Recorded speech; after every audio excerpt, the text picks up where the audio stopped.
Hi everyone, I'm Jane and I love crochet, and even more I love corner to corner crochet. Corner to corner crochet is really fun and I'll show you how to do it. I'm going to show you with regard to my rainbow scarf, which is really good for those cold winter days when you want to cheer up both from colour and from warmth. It's made with Patons Fab, F-A-B, DK.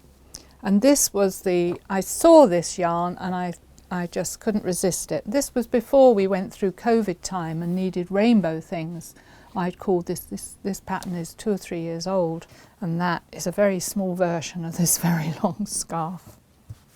Thank you for watching, and please make a scarf. It doesn't have to be in rainbow colours, you can make a plain one, but it is fun to do.